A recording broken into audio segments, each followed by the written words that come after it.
Hey everybody, welcome into today's video. We've got an exciting one. We've got a bunch of work to do on this old bowlback mandolin. Let's get started.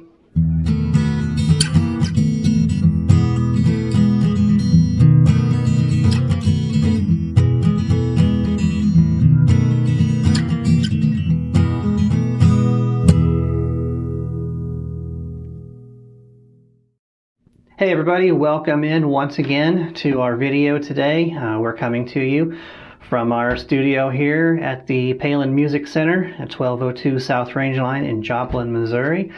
What we've got today is we have an old bowlback mandolin. And we've got a few issues here that we are going to address and a few issues that we're not going to address. So pretty much this is an instrument that the owner of this instrument, it's something that's just been in their family for a long time, and they want to put a little bit of work into it and get it playing again. So that's really what we're going to focus on. Is we're not going to do a full restoration and get it so like it's new or anything like that. We're really going to focus on what we need to do to get it playable and playable in its most basic form. And I say that because there are some things that it's not going to be fully playable, fully functional, because we are, well, here's the first issue. You see here we are missing some fretboard and we're missing some frets. And we're missing some frets down here.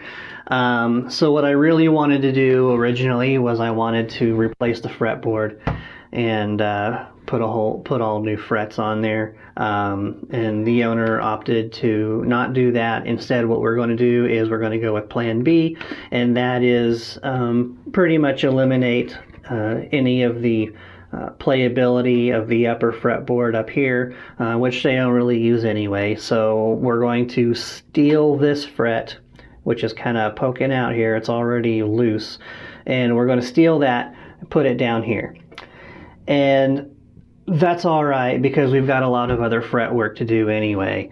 In fact, you can probably see those frets are poking out quite a bit from the edges of the fretboard.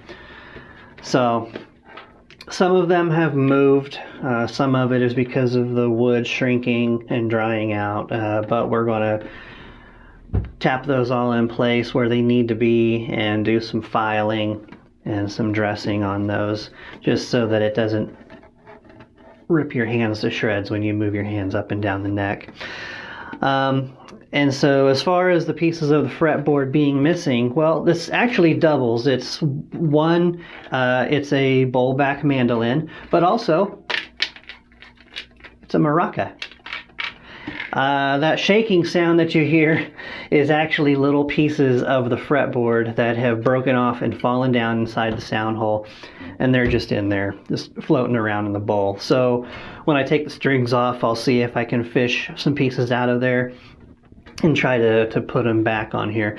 There are parts of this fretboard that are just completely gone forever, but whatever I can find in there and try to salvage just to try to make it look a little bit more complete, I'm going to do that.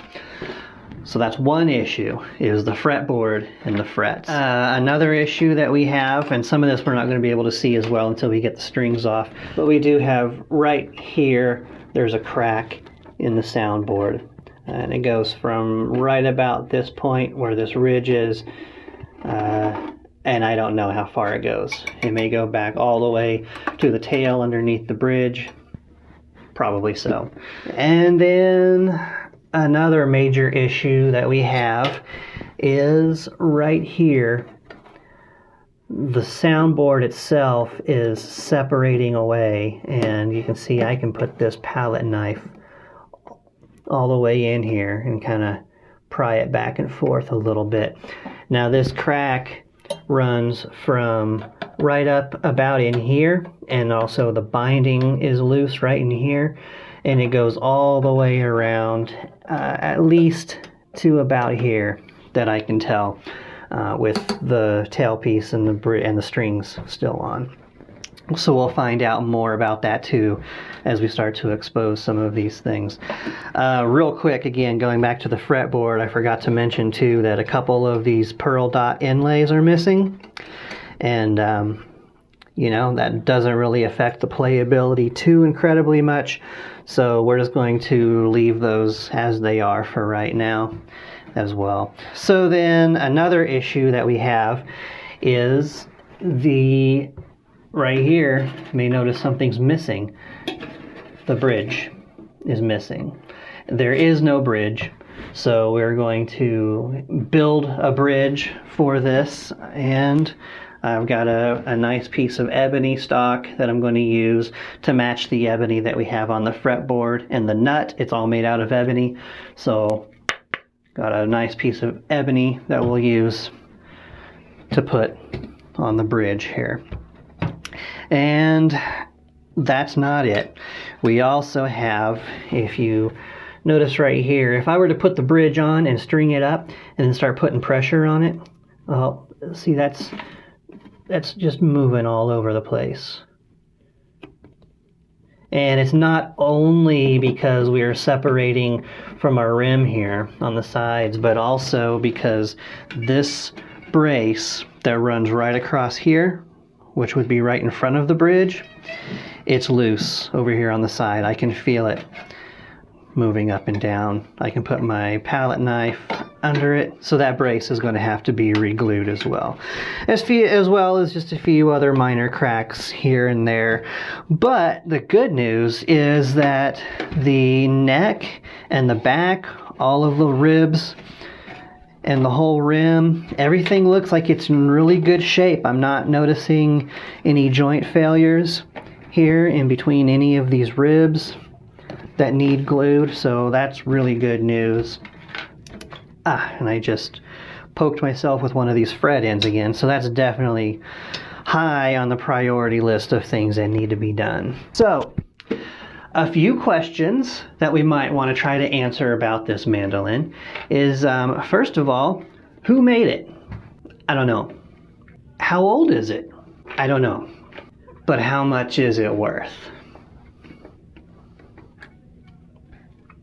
I don't know. Yeah, unfortunately, there's just not a lot of information about these kinds of bowlback mandolins. I wasn't able to see any distinguishing markings on the outside or on the inside just upon my first inspection. And that's really kind of normal for this type of instrument. It's not uncommon to see these with no identifiable markings. A lot of these were made in the late 19th century and the early 20th century, so it wouldn't be an extreme stretch to say that this thing is probably about 100 years old, because that's the time period when these things were being made. In fact, during that time, mandolins were actually way more popular than guitars. And so these things were just flying off the shelves everywhere.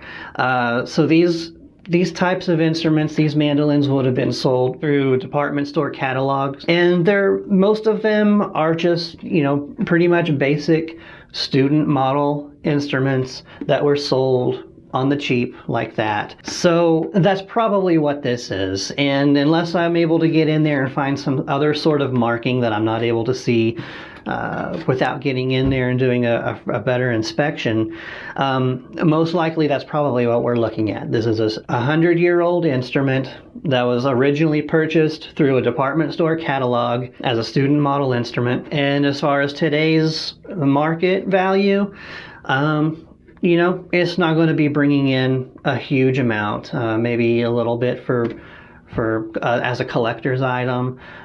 Even still, it would have to be in much better shape than this one is to be really worth a lot. But what is it worth to the person that owns it? And that's really the most important thing.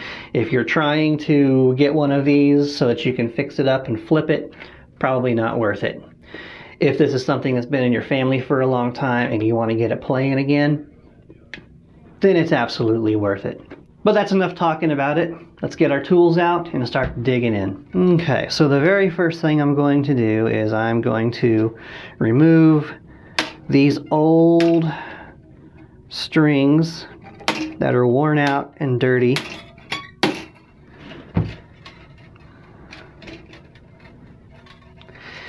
And here's another thing I just found.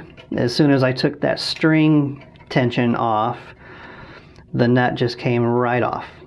So it was just being held on by the strings. So we will put that aside. The nut's still good. There's nothing wrong with it. We'll just set it to the side and we'll glue it back on. I just love the way all of these strings are just twisted and mangled all together. You can't really just grab one and start pulling it out because you're connected to all the other strings too. And they've also wound these strings through the sound post hole multiple times, and just don't do that. Just don't do that. There's no reason for it. It doesn't help anything, and it really makes it hard to take the strings off.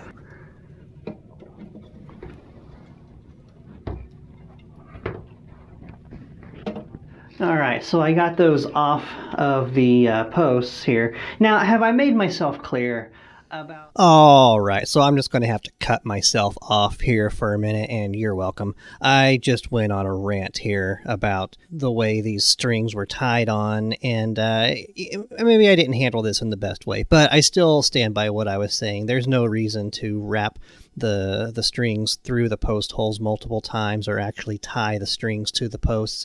In fact, what this did, it caused a lot of problems for me. This is a job that should have taken about 30 seconds, and I actually spent about 10 minutes taking the strings off. And I am planning a future video for different ways you can wrap the strings. But in the end, I still stand by my statement. Please don't do that.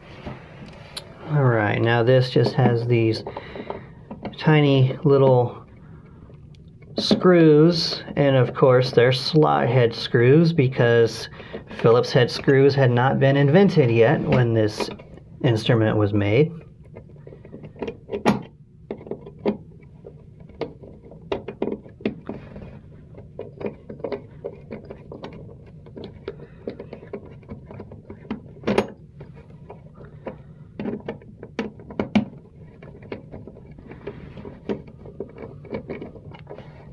Alright, so let's see what we can see now that we have the strings all off and the tailpiece off. So this crack right here, if you can see it, if the camera's picking that up, yeah, I think so. So that crack right here, it does go from right here above where this fold is under the bridge, and then it runs all the way out to the tail. Stops right at the purfling. Okay, and then let's see the other thing here. We've got,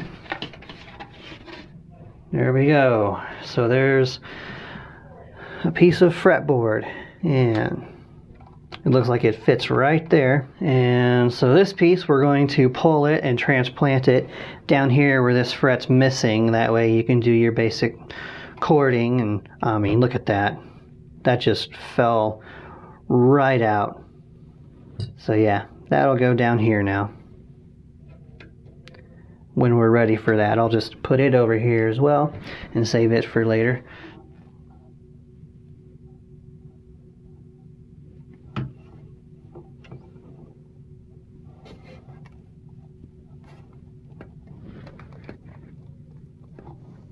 Well, unfortunately, it's worse than I thought. So what we have in here is, of course, I knew we have this brace right here that goes right across just behind the sound hole, and I knew I can feel that it's loose right here. And there's also another brace that goes right across here, right in front of where the bridge would be, and it's also loose. So it's loose all the way over here in the corner, and it's loose at least back into here that I could actually see visually. Alright, so after some careful consideration, I've come to a decision, and I'm going to do something pretty radical here. It wasn't part of the original plan, but sometimes plans change. Due to the nature of the structural issues that this has inside, and they need to be addressed. And I tried every size of clamp that I have available to me, and I can do this first clamp just fine. But this second clamp, because of the distance that it is and the shape and size of the sound hole, I just don't have a clamp that's going to reach back there. That, coupled with the fact that when you do re-glue a brace, you really want to be able to clean out the joint before you put glue in there. And in this case, it's the thing that I'm really not going to be able to do that either. Again, because of the tight space and the location of where these things need to be addressed. Then put on top of that the fact that this soundboard is coming loose this whole side all the way around. And I also did a little bit of inspection and feeling, and it feels like the whole thing is really loose, like it's just about ready to come apart at the seams. So all of that together helped me to make this what may seem like a radical decision, and that is that I'm going to take the top off of this mandolin, and that way I can work on everything just right there out in the open. So we do have the fretboard here to contend with. So what I'm going to do is, I'm afraid of just heating this up and taking it off like normal. I think the whole thing is going to just completely disintegrate and fall apart, which it may do anyway. I mean, look at that. I'm able to just stick my knife right under there, no problem. What I'm going to do is I'm going to take this fret out, and I'm going to cut off the fretboard at that point. And then if I need to take this off, if it falls off, you know, what happens happens. But at least I'll be somewhat in control up to this point. And then I'll take the soundboard off, and with it already coming apart right here the way it is, with the binding and purfling still intact, then I should be able to use heat to get that off of there, and then just pop that joint the rest of the way around. Is it more than I was expecting? Yeah. Is it crazy? Possibly. Is it worth it? I don't know. But here we go.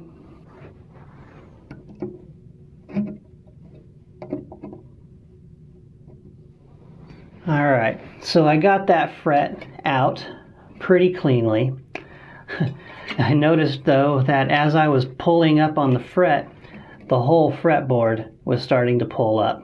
So I'm pretty sure I'm going to cut it right here like I had originally planned, but I am pretty much certain that everything from here down is going to come off.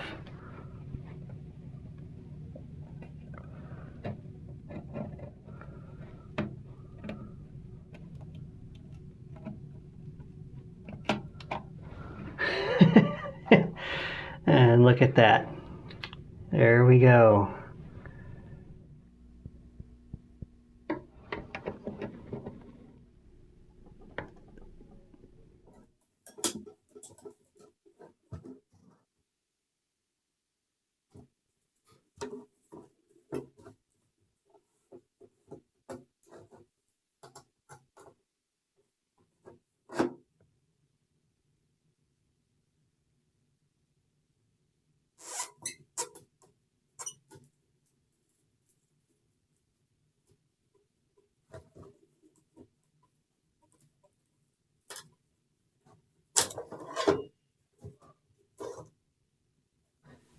So there we are. We've got the top off, one side with the binding and purfling still on, and the other side with it off. I wanted to try to keep it all whole. Didn't work out. The binding on this side fell off. So now again, this crack needs fixed. And both of these braces need to come off so that we can clean it up and re-glue those any second here. Oh, there we go.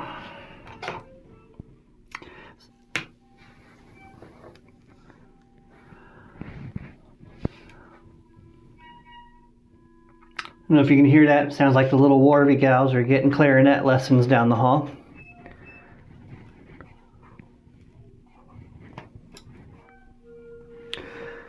Boy, this last little bit is trying to hang on. There we go. And that's how I win.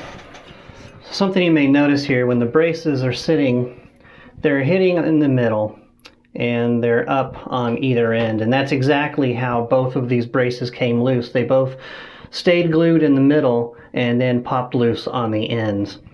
So what's interesting about that is if you look at the top with a straight edge, you can see that there's quite a bit of cupping here. So you can see the light shining through underneath.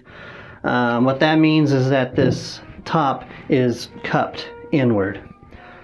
Instead of being flat or even domed a little bit, like it looks like these braces could be, yeah, these braces are on a little bit of an arch, so that the top, when it's all glued together, the top actually should be domed just slightly, but instead the top is concaved. Usually that happens because the top has dried out. And then because of the way the braces are inside here and holding that together along the cross grain, it can't cup up and out. So the only way that it is able to move is actually to, first of all, flatten, and then it starts to concave. That's the reason why a lot of instruments have a little bit of an arched top. Even those so-called flat top instruments, most of them still have a little bit of a radius or a dome to them. And that's why, is to try to counteract that.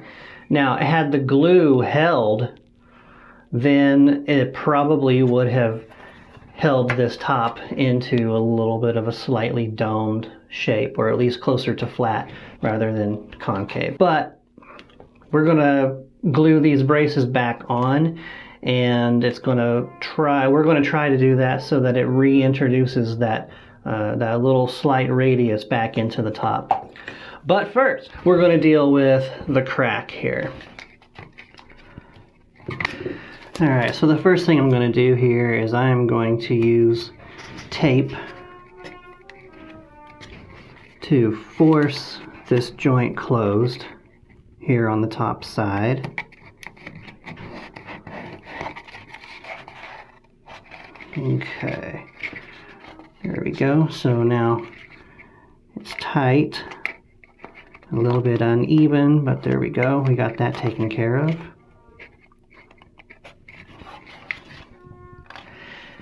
Alright, and then what I'm going to do is I'm going to, from this side, I can just take and open that joint up a little bit from the inside, and that is where I'm going to put some glue and trying to stay authentic-ish. I've decided to not use hot hide glue for this particular application. Instead, I'm using fish glue. So I'm still using a protein-based glue. It's just fish glue rather than hide glue. So this gives me a much longer open working time rather than the hide glue, which is, you definitely need to move fast.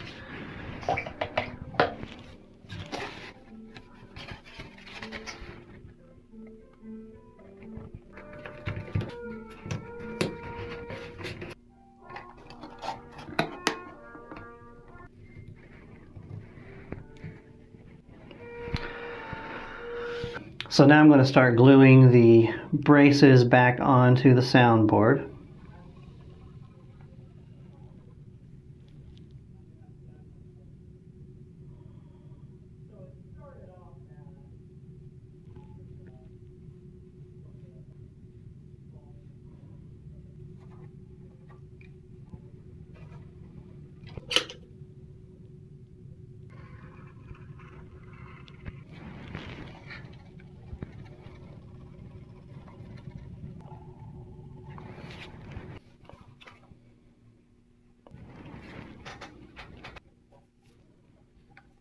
Okay, so now We've got all of that glued back together. We'll let that set up in the clamps overnight. Okay, so now we are here in the main Mazzocco Guitars workshop. We're here today to build the bridge for our mandolin, and since the fretboard and the nut were both made out of ebony, I decided to make the bridge out of ebony as well. And when you search these things, you find that there are a lot of different designs and profiles for the shape of the bridge. Some of them are really intricate and ornate. Others are very simple. I think that with this particular mandolin is because it seems to be a lower value student model mandolin. I doubt that it had a real fancy ornate bridge on it. So I've come up with a design for one of the most simplest style of bridge that you can put on here.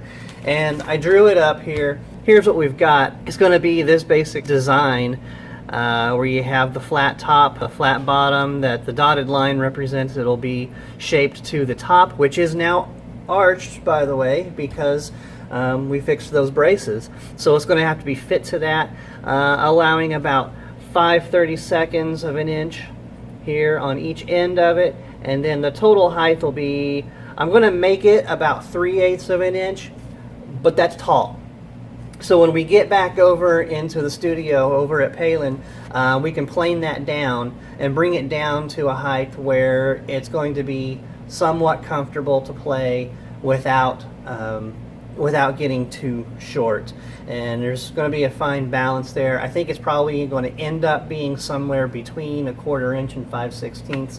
But I want to go ahead and put it on there full size, and then we'll plane it down as we need to. And I've designed it so that we're going to be able to plane it off of the top.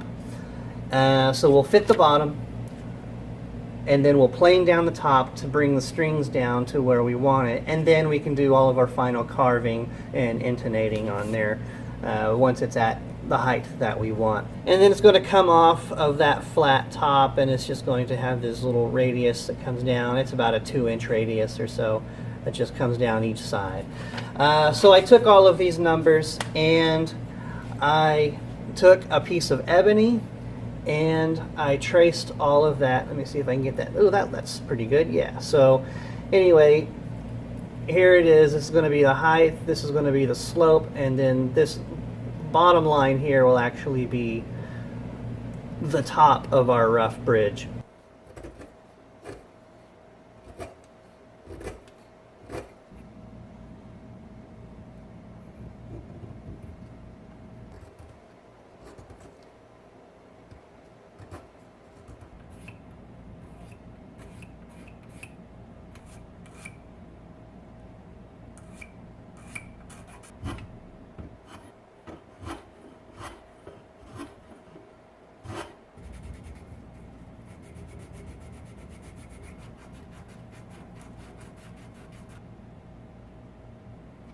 Alright, so we're going to start prepping this to get the top back on. And something that I want to do, I want to reinforce a little bit on the inside of here, just because all it has is just a couple of these blocks here. You can see there's one right here, and there's a couple over on this other side. It's really about all that was holding that top on. I want to try to avoid any separation from occurring again in the future. So what I'm doing here is I'm taking some just little bitty pieces of maple. This is actually the same stuff that I use for purfling material.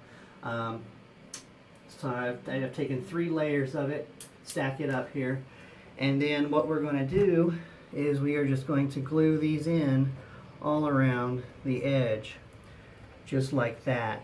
And then we are going to install them with the most advanced clamping system known to man, the old clothespins.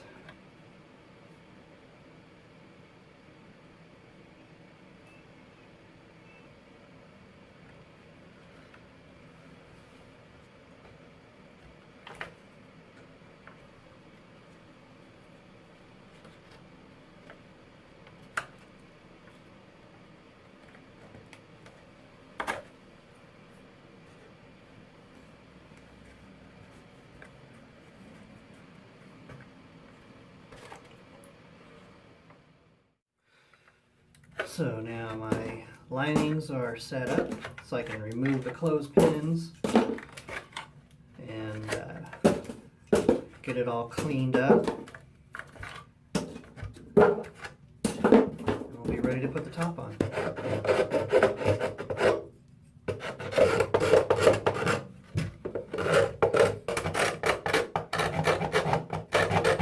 So now I'm checking the fit of the top just to make sure, because with putting this extra band all the way around here, it could possibly interfere with the braces.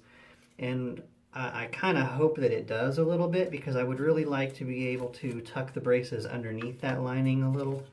That kind of helps to keep them from popping up later on. And it does look like I am hitting right here, so I'll just mark this brace that goes right across here is bumping on that. So just make a little mark here. So I'll cut that out of there.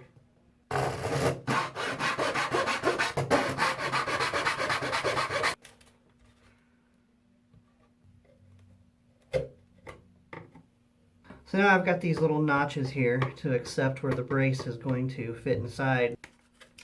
Now should be able to just set that right on there.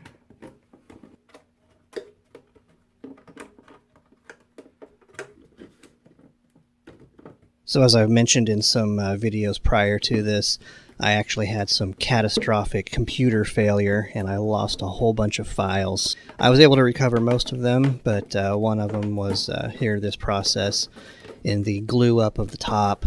And then here, after I taped it all down, I wrapped it up in these clamping rubber bands. And then another big part that was lost was fitting the bridge and stringing everything up and doing the final carving. So now I just kind of skip to this part where I'm just clumsily trying to work my way through the one mandolin lick that I know. But all in all, I was pretty much satisfied with the way this mandolin turned out, and so was the owner, and that's really what matters. But if nothing else, it was a lot of fun. I've had a lot of fun making this video. If you've enjoyed watching it, please do hit that subscribe and like button and share and hit the notifications and all that stuff. And I sincerely do thank you for watching, and we'll see you next time.